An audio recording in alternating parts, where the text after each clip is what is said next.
अजूनही न उलगडलेली टायटॅनिकशी संबंधित काही रहस्य। या अपघातात 1,500हून अधिक प्रवाशांचा मृत्यू झाला। ही घटना अटलांटिक महासागरात घडली। टायटॅनिक बद्दल एक गोष्ट सांगितली गेली की ते जगात न बुडणारं जहाज होतं, परंतु ते त्याच्या पहिल्याच प्रवासादरम्यान बुडाले। आजही टायटॅनिकचा उल्लेख आला की त्याच्या अपघाताबद्दल पण बोललं जातं। असं म्हटलं जातं, टायटॅनिक बुडलं त्यावेळी परिस्थिती कशी असेल असा प्रश्न अनेकदा लोकांना पडतो। खरं तर त्या दुर्दैवी रात्री घडलेला टायटॅनिकचा अपघात इतका धोकादायक होता की त्यांचे अवशेष शोधण्यासाठी सुमारे 75 वर्ष लागली। आतापर्यंत या घटनेबाबत जगभरातील शास्त्रज्ञांनी बरेच संशोधन केले आहे, पण अजूनही काही रहस्य अटलांटिक महासागरात दडलेली आहेत, जी रहस्य अजूनही उघड झालेली नाही। सुमारे 110 वर्षापूर्वी म्हणजे 16 एप्रिल 1912च्या रात्री टायटॅनिकचा अपघात झाला होता। हिमनगाशी त्याची धडक झाली होती। बीबीसीच्या रिपोर्टनुसार त्यावेळी टायटॅनिक सुमारे 41 किलोमीटर प्रति तास वेगाने प्रवास करत होते।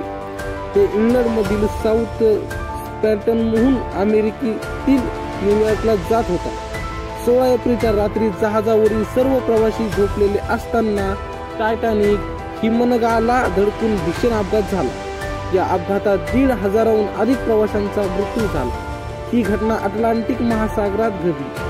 टायटॅनिक बद्दल एक गोष्ट सांगितली गेली की ते जगात न बुडणारं जहाज होतं, परंतु ते त्याच्या पहिल्याच प्रवासादरम्यान बुडाले।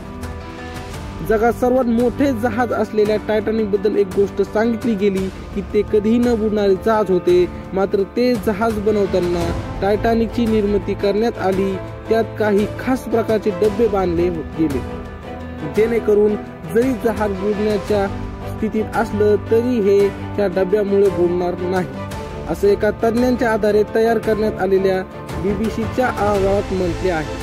मात्र या संदर्भात जहाजाची अशी रचना करूनही ती कशी बुडाली याचा शोध शास्त्रज्ञांना घेता आलेला नाही। जहाजाच्या मुख्य भागाला अर्ध्या लांबीपर्यंत छिद्र पडल्याने टायटॅनिक जहाज बुडण्यापासून वाचू शकले नाही, असे अनेक सिद्धांत सांगतात।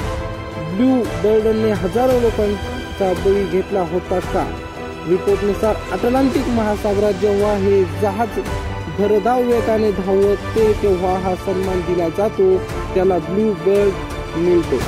टायटॅनिकनेही यात सन्मान पात्र होते, त्याचमुळे ब्लू बर्ड मिळण्यासाठी अटलांटिकमध्ये त्याचा वेग वाढवण्यात आला, असा दावा अनेक अहवालात करण्यात आला आहे।